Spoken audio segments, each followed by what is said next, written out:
Welcome to Back from the Abyss. I'm Dr. Craig Heacock. First of all, a little warning about my voice today. I'm in Colorado, and the smoke from the California fires is making me very hoarse. And so I'm drinking throat coat tea. I'm trying to get my voice in a place where I can actually record this, but it's a little shaky. So I apologize on the front end. We got some amazing, beautiful, heartfelt emails from the last 2 episodes. Thank you so much. Every email you send me, it's like a little just gift. Because in general, I hate email because email is often asking me to do things that just seem like a lot of work. But emails that come for Back from the Abyss, it's such a gift. And a few of you who wrote about the last 2 episodes asked me to send them on to the storytellers. And I just want to let you all know that completing that circle and having the storyteller read your email, that's such a gift. Because then I get feedback from the storytellers about how meaningful that was to them.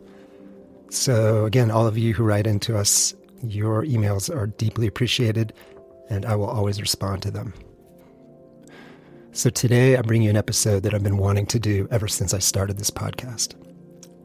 At the end of the 3rd year of medical school, many med students have kind of an existential crisis.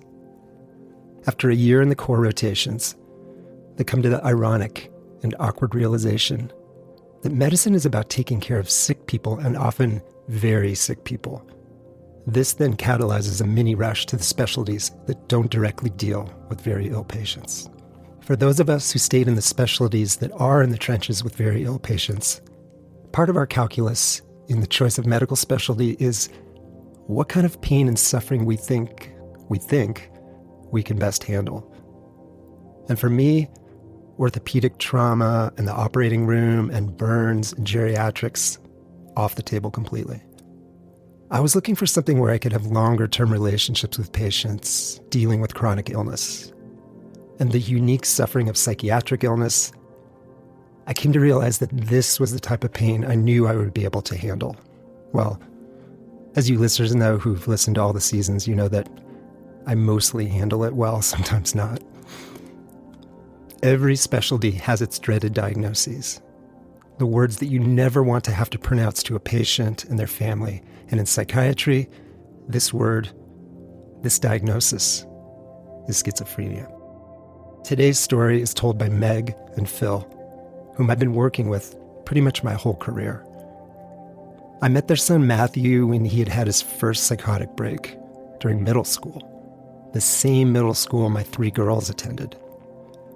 And soon thereafter, I spoke the word that psychiatrists most dread, our Voldemort word, schizophrenia. Matthew was and remains the youngest patient I've ever given this diagnosis. It's said that the worst thing that can happen to someone is to lose a child. But what if you lose your child, not to death, but to a disabling and pervasive mental illness that goes off like a grenade in the brain, shattering essential cognitive, perceptive, emotional, and personality circuits? It's like a body snatching. Your child's still there, but they aren't. The former child is gone, and in his or her place stands someone else. Today, Meg and Phil share their journey, the death of what they thought their life and their gifted son would become, and the agonizing steps towards acceptance and recovery. Even as a young kid, he was very slow to warm to new situations. And you know, we knew he was shy, but he was also very athletic.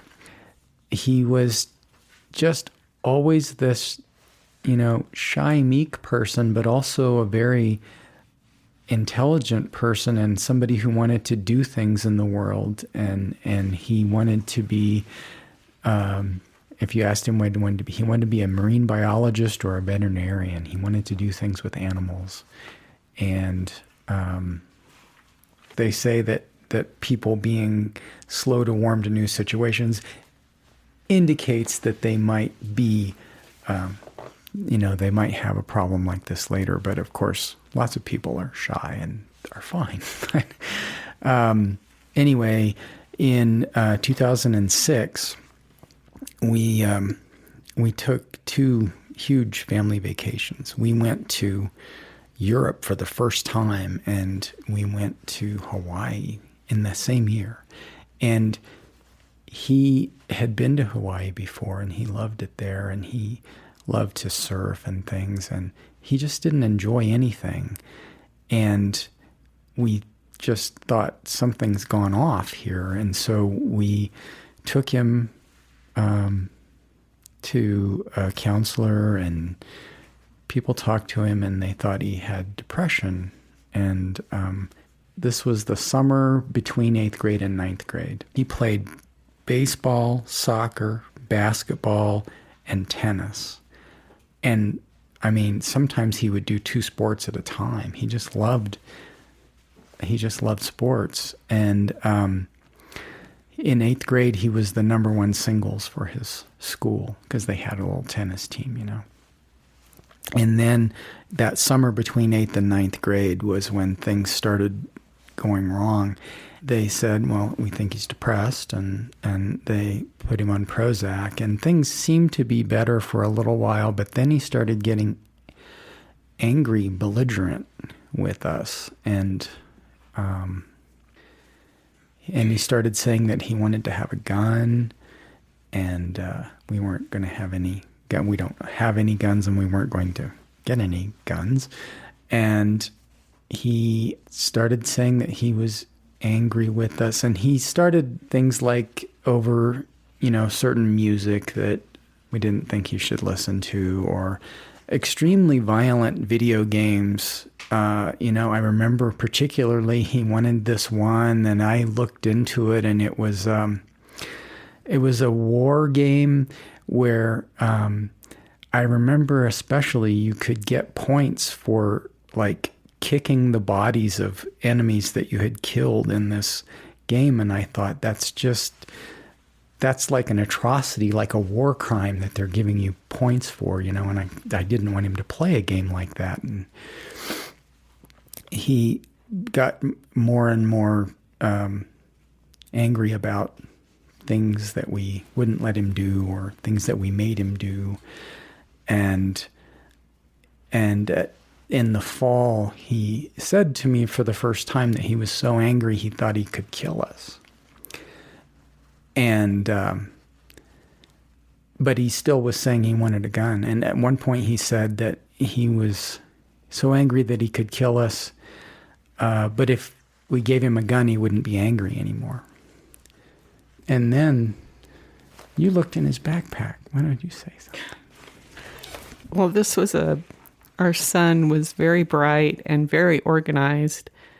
And when he had an assignment, he would always work on it right away. We didn't have to remind him. And I decided to look in his backpack when all this was going on, because there seemed to be a lot more anger and less working on homework. And I found wads of paper, just balls, like snowballs of wadded paper. And I started pulling it out, and I realized there was this history project due like the next day, and that wasn't like him at all. And I said, what about this? And he's like, oh, I just forgot about that. So I'm trying to help him come up with this person he's supposed to be for this history project, and totally surreal, because things were going downhill fast, and this wasn't our son anymore. Yeah.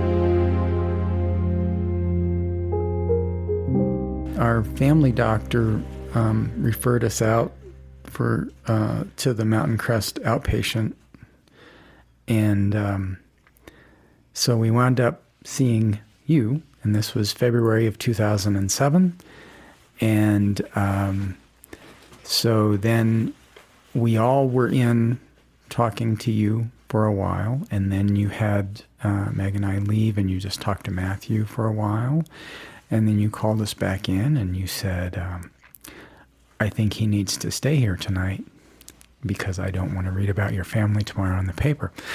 And that was the first time, even though he had said it, even though he had said that he felt angry, so angry that he wanted to kill us, I didn't understand, I didn't understand the whole thing about, homicidal ideation and things. And of course, he told you that he had a plan. And of course, so then he was in the hospital for like a week. Yeah, I think his plan was, if I remember right, that he was going to come in the middle of the night and stab you. Yeah, I think that's right, because he didn't have a gun, so he was going to, yeah. So, yeah. And I believe Mom was going to be first, as I recall. I think that was actually a detail that was related.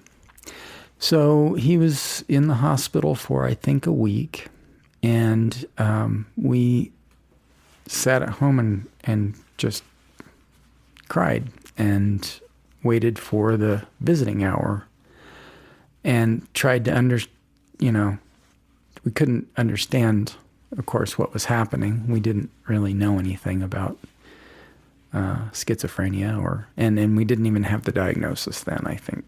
They were, started out saying, well, he's definitely got psychosis, and they made us take the strings out of his sweatpants and his shoes and when he got in the hospital. He couldn't have shoelaces, and that was really rough. Yeah, because why was my son needing to have his shoelaces taken away and his drawstring on his sweatpants? Yeah.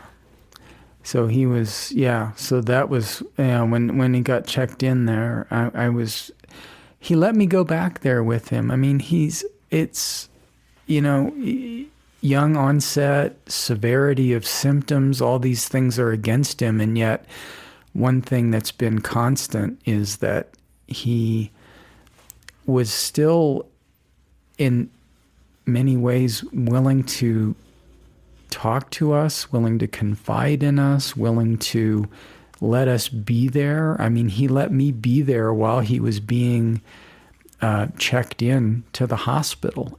All along, he's had some insight that something was wrong with him, and not just things were wrong with the world. Yeah. Schizophrenia is a neurodevelopmental disorder and also has an autoimmune component. It's partially genetic, partially related to in utero exposures, and partially related to early childhood environment and stressors. There's about a 40 to 50% twin concordance, which means that if one identical twin goes on to develop schizophrenia, it's about a 40 to 50% chance that the other twin will develop schizophrenia. The neurodevelopmental aspect of schizophrenia appears to be directly tied to its autoimmune component. In the normally maturing adolescent brain, the immune system marks certain synaptic connections for elimination, leading to the end of the profound plasticity of the infant and child brain. But in schizophrenia, this synaptic elimination or pruning process goes totally haywire, with the immune system flooding the brain with protein markers, which then leads to massive over-pruning and the devastation of many of the major pathways of the brain. This may be why schizophrenia typically appears in late adolescence, correlating with the beginnings of the adult brain. What do you remember about how the diagnosis of schizophrenia was made and what that was like to get that diagnosis and begin to understand that?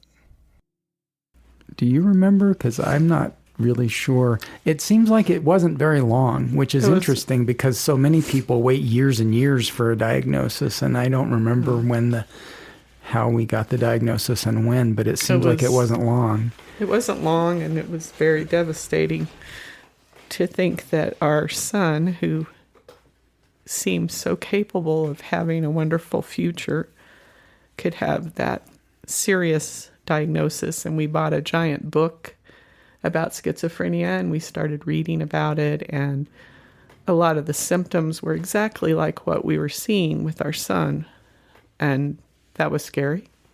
The book was Surviving Schizophrenia, which I think is really good, partially because it's not like a thing that you have to read cover to cover.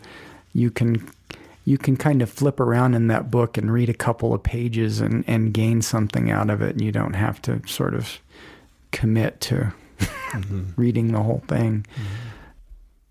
What do you remember about those early weeks and months, after he got out of the hospital? You have this new diagnosis. He's on an antipsychotic. He's only, 15? One thing is that he did not go back to school for the rest of that year. So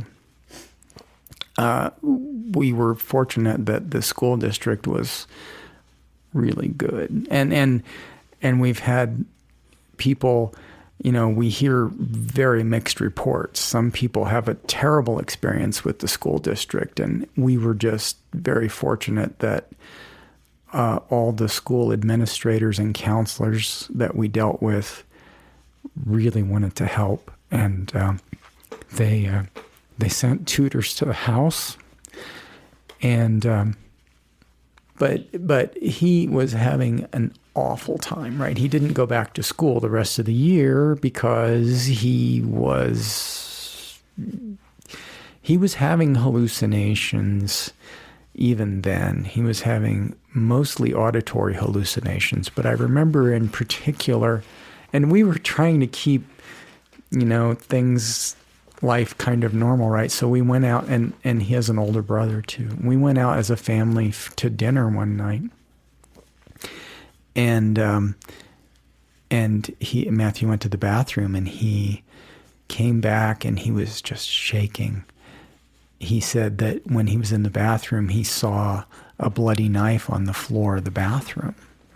Now, mostly he was having auditory hallucinations, and mostly it was a voice commanding him to kill himself or kill us. But that time he had, a visual hallucination, and it really, really shook him up. Those weeks and months were extremely tough because I was working, and fortunately, Meg was home. And so she could watch over him, and it was really, really hard because he was all over the place, and He told me one morning that he didn't know if it was a dream or real, but that he was in this battle, and there were all these people, and it was this huge battle, and he was afraid that he had killed somebody. And I said, "No, you did not kill anybody. You're right here with me, and you're just waking up for the day." But he had thought that he had hurt someone, so he was really upset. So I was really grateful that I could be at home with him. I was home with him all day, and he wasn't having to be sent off somewhere else, so even though life was really hard, he had me during the day, and he had all of us at night. So that was one blessing.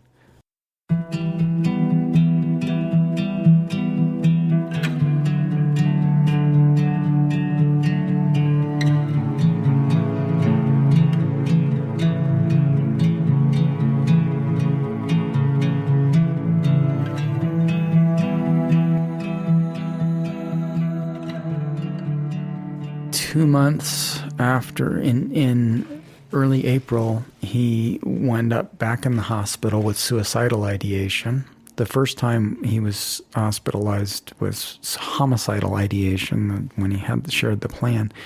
And in April, suicidal ideation. And he had his 15th birthday in the hospital. And, it was, I think at that time they, tried switching him to another medication, and we brought him home again. And then after that, we kept doing medication changes. And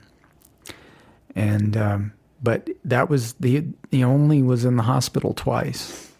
There were times when we did med changes and you allowed him to do med changes, and we would bring him in several times during the week because I didn't want him in the hospital again. And I had the luxury of being a stay-at-home mom because it was torture to have him in the hospital. So you allowed us to do the med changes, and I would bring him in several times during the week. And we did it that way. And then I remember there were times when you said, if you want a respite, we can hospitalize him and you can have that time off, but I didn't want it. So that was such a scary time. Yeah. He was on several meds, and then we slowly decided, okay, we really don't need this one, so we'll take him off of that. And I remember him being unstable. This was a person that was very athletic, that loved to do sports, and he was on several meds that made him very wobbly. And I remember trying to help him out of the car because he couldn't get out by himself. And that was hard. So then we got to the end of the school year, and he said he wanted to go back for the last day for the yearbooks and stuff. And so he did. And one of the girls in his class saw him, and she said, "They wouldn't tell us what happened to you. We thought you were dead."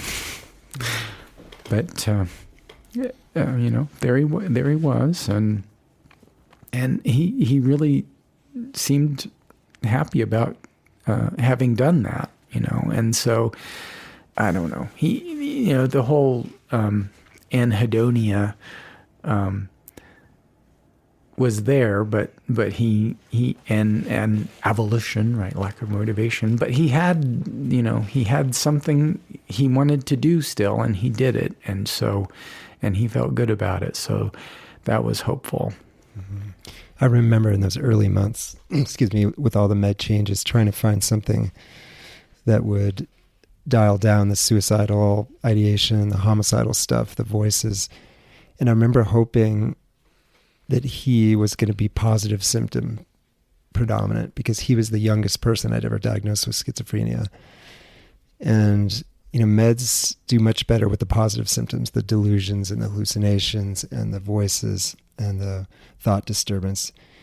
But then we made the transition to clozapine, which in some ways was a huge step for him because it did finally dial back all his positive symptoms. But then again, my memory was that that's when we began to see that, in fact, underneath the scary positive symptoms were really profound negative symptoms of schizophrenia, like the lack of will, the lack of interest in engaging in people, the anhedonia, the inability to really enjoy anything, the sort of affective dulling, the restricted mood, and just this flattening. I mean, I didn't know Matthew before, but I'm curious what that was like for you as his doctor. That was a really painful time to see what was emerging. I was, again, so hoping that the old him would start to come back. Well, I think we had seen the flattening, before that. And I felt once he went on the clozapine, which wasn't until 3 years after his first break, because we were resistant to it largely because, of the, monthly monitoring and all. But it was scary. First, we had to go every week, right, for blood draws. Yeah. But I think in retrospect we think we should have done it sooner. But whatever, you don't understand what you don't understand, right? So we're all growing over time, and anyway, so it just felt amazing the difference once he went on it. he didn't have another suicidal episode, and that's been 11 years. We only really experienced that as a tremendous positive.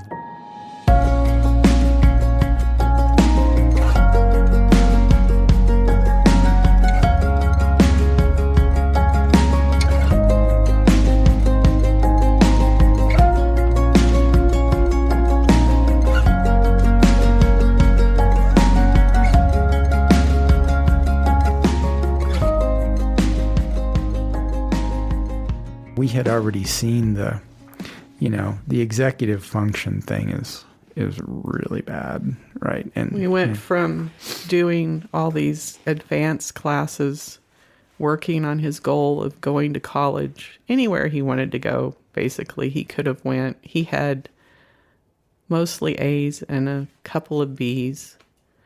And then as the illness progressed, we saw more and more cognitive loss. And classes became harder and harder, but we were still able to. He didn't want to get up in the morning, and I would go in and talk to him and say, it's the law. I've got to bring you to school. It's the law. And we'd have these little conversations, and then we'd get up, and it was hard, but he did it. He would get up, and school was always so important to him that he was still going, and I was the stay-at-home mom, so I was able to bring him to school, and I didn't want him to be worried in between classes, so he came out to the car, and I was the locker room, and he would get his next book and go back in, and then he didn't want to be in the cafeteria with all the noise, so he would eat in the car with me, and we did that, and we were getting along. But he went from being an AP student to being in a special class for developmentally disabled kids. Yeah. I think that really highlights, a lot of people I think know that schizophrenia is a illness that involves, maybe hallucinations and delusions and distortions in thought. But I think what most people don't realize is that schizophrenia is a cognitive disorder as well. And there's often a 15, 20, 25 point IQ drop. There's often a profound decline in the ability to learn, to calculate, to do what you referred to as executive functioning, which is to prioritize and order and manage, to be the CEO of your life. And for many people, schizophrenia, that's far more disabling than the symptoms that we think of as being classic of schizophrenia. We'll talk about this more later, but we do these support groups, and we hear over and over from people that their loved one is at the same developmental stage that they were when they had their first break. Mm-hmm. And I think that's true for him as well. He's never been on a date. He doesn't shave himself, right? There's just all kinds of things that never happened for him, right?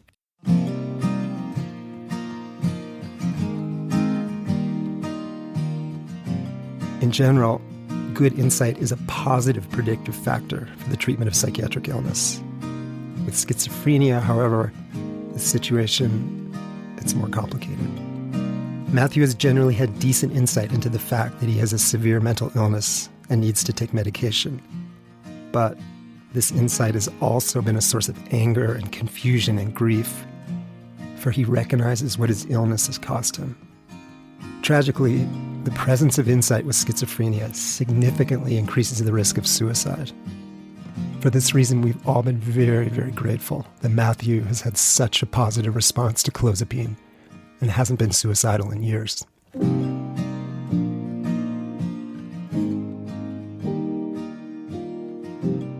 It's not like he is a normal person of his age saying, I want to go do these things. He can't. And yet he can interact with people fairly normally for the most part, in the sense that people who don't see him very often don't really understand what is going on with him. Like, relatives that see him once a year, they know that he has a limited life, but they can ask him questions, and he's willing to talk to them these days. But anyway. This one short little film clip we saw in our family-to-family class, a psychiatrist talks about schizophrenia as burning through the brain like a wildfire. And so I think of that with Matthew as there are some parts of his brain that he still has this precise skill and knowledge. And then there are other parts of his brain, like I'll say, remember this trip we did? He has no memory of it. He does not remember that trip at all. That's, it's very hard because he was always so smart. Mm-hmm. So it was not only the huge change in his intellectual abilities and his interests, but it sounds like even just his core personality. Is that fair to say, like who Matthew was and who he is now is right. profoundly different? In the NAMI class, we talk about the different stages of emotional response, and we had to grieve that loss of what he was going to be and what he was going to achieve, and we had to reset. We reset what we thought was our new normal, and to try to go on, move on. We needed to move on with this new normal because what we had, our hopes and dreams we had for him, were not going to be the same. And he feels that loss profoundly too, as many people with schizophrenia do, that they see others moving on with their lives and doing, getting married or buying a house or having kids or having a great career and things. And he does feel that loss.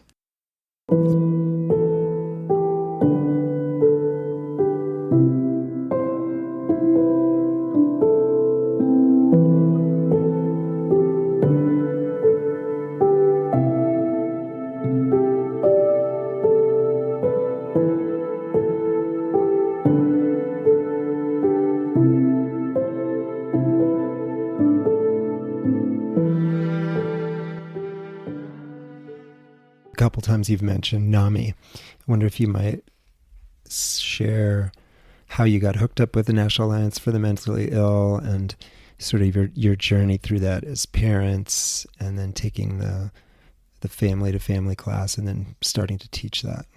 Do you remember when was the first time we went to a meeting? We had a prescription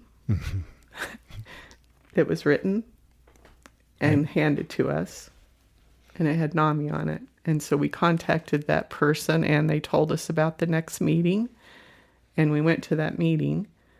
That was probably 2008? Maybe it was 2007.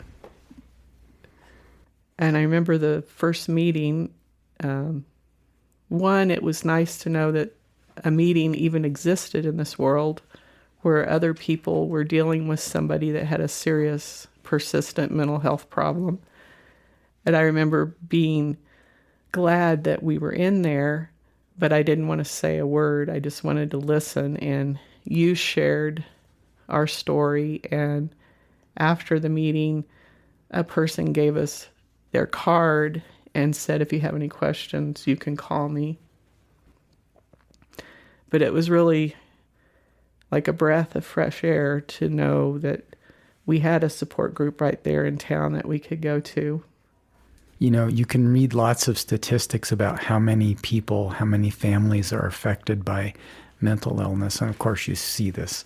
They love to make the numbers big, so they say like 1 in 5 or something. It's not like 1 in 5 families is going through something like we did, but you're not alone, right? You know that there are other people, but knowing that you're not alone because you read that, this many million people exist who have this kind of thing is one thing, and then actually being in a room full of other people who have similar experiences and who can relate to your story and who share their stories, that's when, instead of just knowing you're not alone, you're really not alone. You have a community of other people who are members of a club that no one wanted to join, and understand something about what you're going through, even though everyone's experience is unique, and yet we all share some things. Mm-hmm.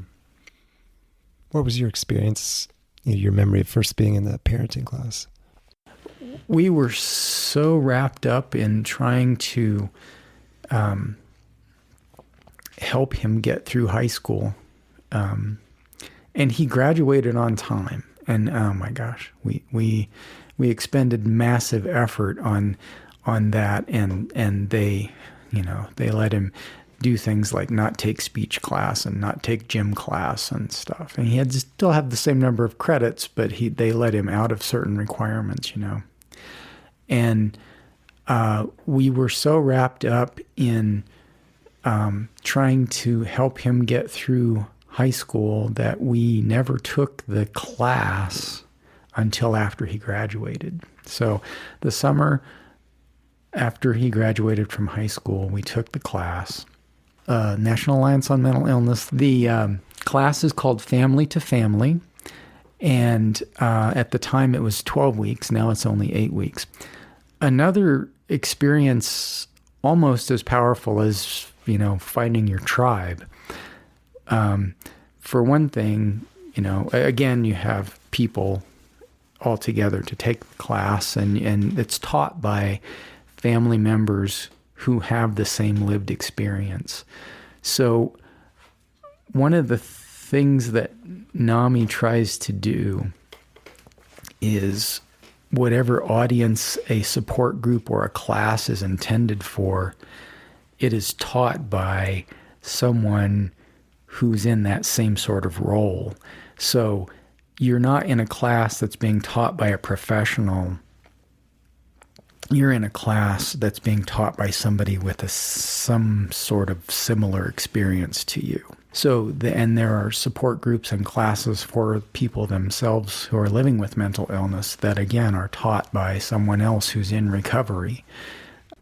You have some exercises that try to let you understand something about how life is experienced by someone who has one of these illnesses. And you have a communication workshop and a self-care workshop and all of these things. You just have this big toolbox of things that you can try to use to cope. And we talk about setting boundaries and negotiating a new life for yourself and your loved one. And we talk about what is your goal. So as family members, what is your goal for your loved one? And of course, many of the family members who are there are parents, but they're also siblings. They're also children of folks living with mental illness and their spouses. One of the things, and this is a goal that is especially relevant to parents, is what is your goal for your loved one? Is it to get them into an independent life, or is it healthy dependence? Through all the devastation, it was like, this is one thing that I could do to help somebody else. Because when you help somebody, it makes you feel better. And I was helping Matthew every day, but I wanted to do something else. Because there's some days when you can try to help somebody, but they're not feeling like needing your help or wanting your help. And when I was taking the class, I was thinking, this is something that I could do to help other people navigate through this, because it's nothing that you ever would choose to do. It's something that you were dealt in life, and I felt like I have the tools to be able to help other people.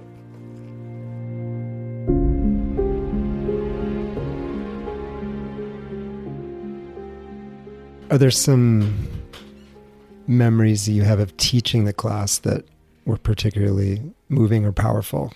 I'm guessing that you probably worked with some people that touched you or their stories really resonated? Oh my gosh, there was one family, this older couple, they were probably in their 80s, that came and took the class, and their son was like 50 or something. And he had been diagnosed at a time when the official position of the medical community was that this was the parents' fault, particularly the mother's fault. This was in the 70s. And, you know, your heart just breaks for those people, because even now it's extremely, you know, everybody's, especially the parents, are always thinking about, you know, did I do something that caused this to happen to my child? And we talk about all it, you know, when we talk about what they think causes are, you know, oh, well, there could be an insult in the womb, and then there's a second strike thing, or, you know, they have all these theories, but nobody knows. And then one of the things we say is, you know what, even if someday somebody figures out that, oh, it's because, you know, you ate 3 bagels on a Tuesday or whatever, nobody knew that. You can't blame yourself for something you didn't know. And then there's one place in the class where we talk about what's hard for different family members. And when we get to the part about what's hard for fathers, it says it's hard for fathers because fathers, anything that's wrong in the family, fathers want to fix it. And this is not fixable. It says, you haven't failed anyone. You haven't let anyone down. Mm.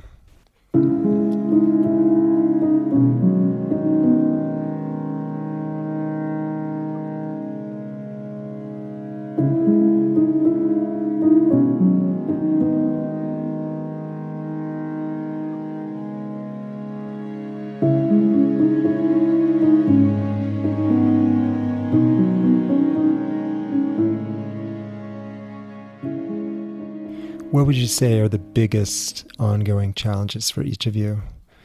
You know, as a parent, as a spouse, caring for Matthew, who still lives with you, obviously. And I mean, you have a lot of wisdom. You've been through so much, yet it's still really hard. I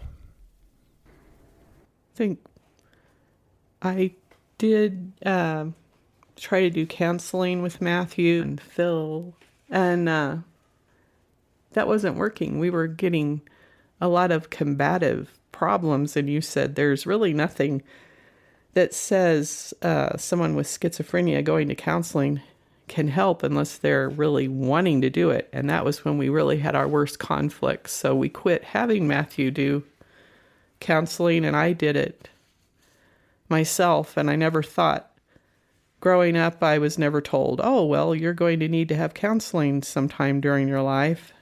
Because I felt like when I was growing up, my parents taught me a lot of things. They taught me how to be a good person, but I was never dealt this thing of a serious mental illness. And I found counseling to be very helpful, so I did it myself, and that itself empowered me, and I felt like I was better able to cope with all of these things, and I didn't have to wait until Phil was home from work. Mm-hmm. And then I'd have to tell him all these things that were troubling me.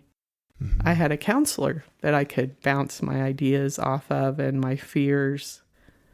Yeah, I kind of feel like in some ways I've been your counselor for a while too, because, you know, in a lot of our appointments, Matthew, he doesn't want to be there and doesn't want to engage with me. And, you know, it seems like you and I have done a lot of talking about guilt and particularly this sort of role you've taken on that you have said a number of times that you just want Matthew to be happy. You want to try to make sure things are good and okay. And And I've tried to point out a number of times that you don't have any control over that, his happiness or how he's going to react. And yet that's been kind of your full-time job. I think you're slowly stepping out of that, but this devastating thing happened to him and your family. And so you're trying to make it good for him, make life good for him, or as good as it can be. And again, his negative symptoms are so severe that, I've suggested with you that you're trying to fight a battle you can never win. Yeah. You did tell me, I can offer things and then it's his choice to accept them or not. But as a mother, I wanted to raise my children and then let them leave the nest and be happy in life. Matthew hasn't left the nest.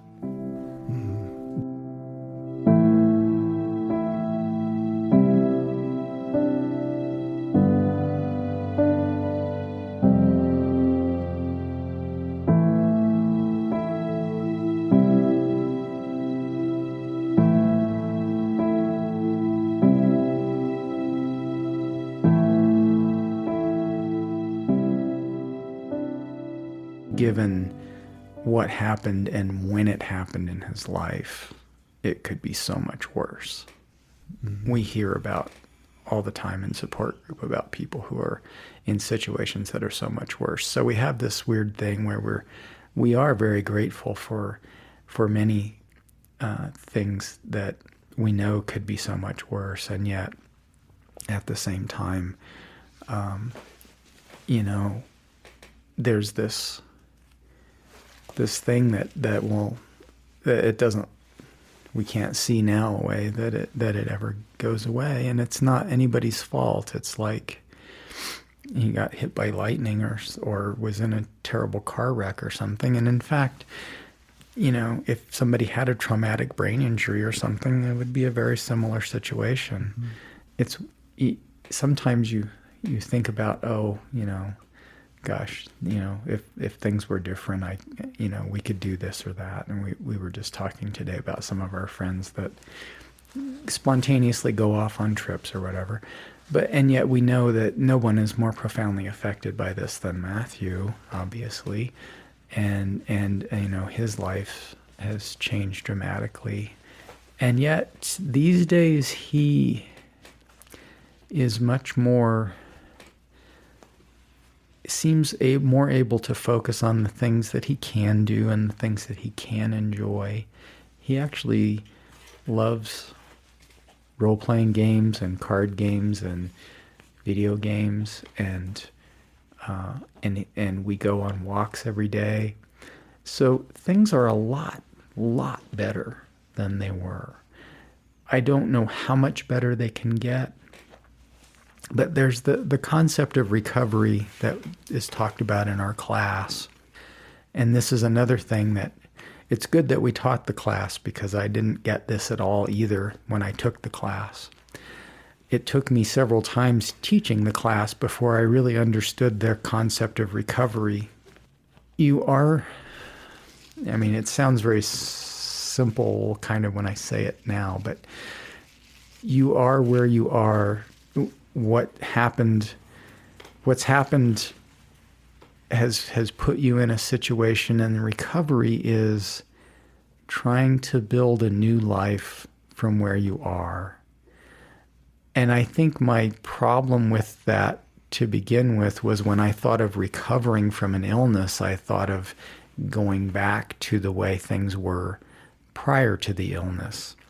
As when most of us, we have an infection or whatever, and once we get over it, we're pretty much back where we were. And recovery in addiction is a similar thing, right? It's a continual process. You're never over it, but you try to build a new life from where you are, and you don't make progress every day, but you try to come up with goals, and you try to figure out how to get there, and they will be extremely tiny.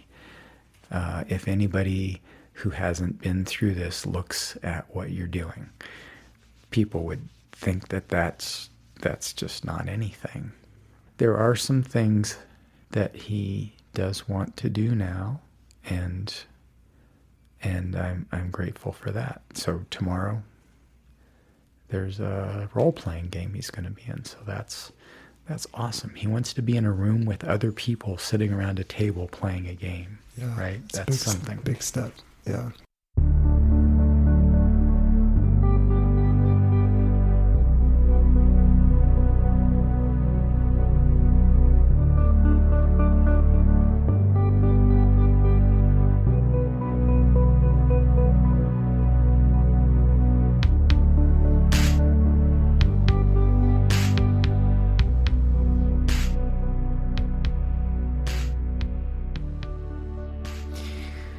There's so many divorces that come out of when a family loses a child to death or the devastation of a chronic mental illness, and yet you two have stayed together.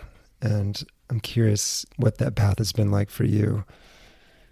The effect of Matthew's illness on your marriage and grieving differently perhaps, and just this whole course of, I'm guessing you had this one image of the way your family's life was going to go and retirement was going to go, and now it's very different.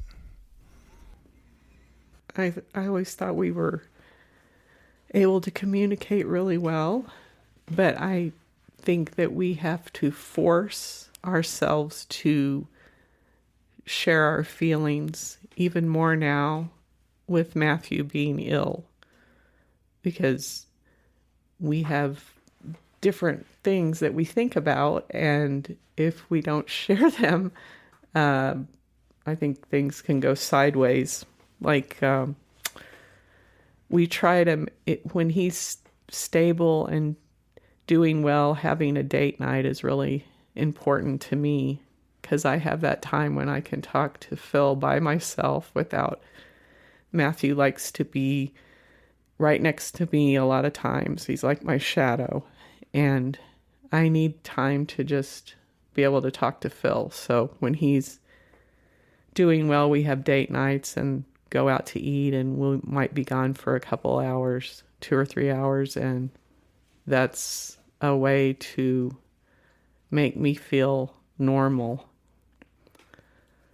And you go to Disneyland. You guys go to Disneyland more than anyone I've ever known. We haven't been in a long time, thanks to the recent events. But yeah, and that's amazing that he is able to go and enjoy it.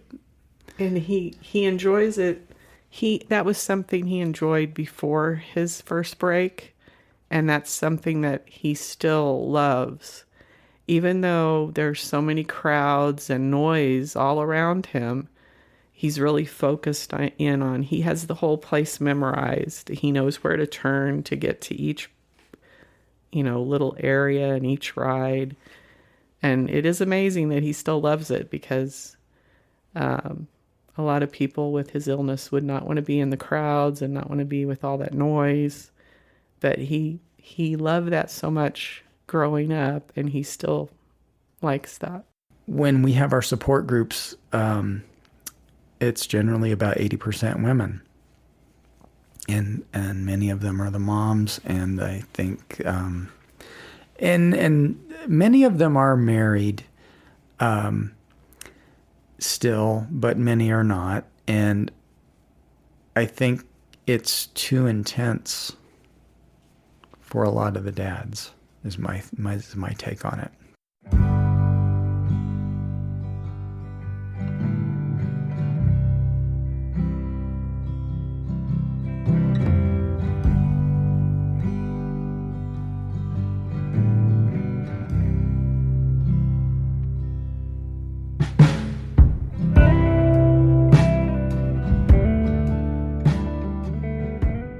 I'm wondering what wisdom, thoughts, advice you might have to families who are listening, who might have a family member newly or maybe chronically diagnosed with some severe mental health condition, in terms of what you've been through and what you've learned, and because you two have been through quite a journey. I would gather a village, get people around you that you trust. And one thing about going through all this, you realize what's really important in life and what isn't. I would gather people around you that you can confide in and can help give you support. I would find a psychiatrist that you trust and that you feel comfortable with, because you need a good professional on your side. I would do counseling if you think it could be helpful. And so many people are like, oh, I tried counseling, or you know, our person rejected the psychiatrist or whatever. And keep trying, because even though this is a professional relationship, it is also, no matter how much we want there to be, it's all just dispassionate.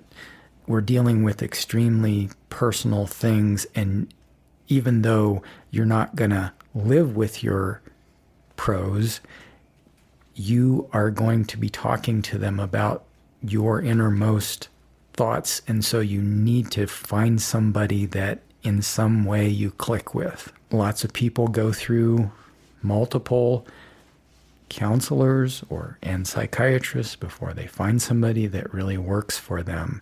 And it could be that the third one back would have been fine, but they weren't really ready at the time. Whatever. Just keep trying to find people that can help you and that you can work with. There are people that we talk to who have had to put their person out of the house knowing that they would then be homeless, because there just was no other way for the rest of the family to cope. And we've come to realize that that is okay, that is a thing that you have to do sometimes. And even if the worst outcome you can imagine happens, it's not your fault. The person has a terrible illness, and we don't have a good system to provide care for people who can't manage to live at home with their family. And it's tragic, but it's not your fault. And so if you have to let your person go, that's what you have to do. But you can't just stop living your life and be stuck. My favorite memory of Meg and Phil was a few years ago at a concert here in Fort Collins. The band announced that they were donating the night's proceeds to NAMI, the National Alliance for Mental Illness. And on my way out of the club, I saw Meg and Phil behind the NAMI table, smiling and waving to me. There they were, giving up their Saturday night, standing behind an informational table, sharing their hope, wisdom, support. While Matthew had the terrible misfortune of developing schizophrenia, in my mind, he's been deeply lucky to have Meg and Phil as his parents. So many people who suffer from severe and persistent mental illness alienate their families and end up homeless, institutionalized in jails and prisons, or dead. I see Meg and Phil as heroes, as inspirational, as leaders in the NAMI community, as people who have walked the walk and want to help others through the same fiery coals of despair.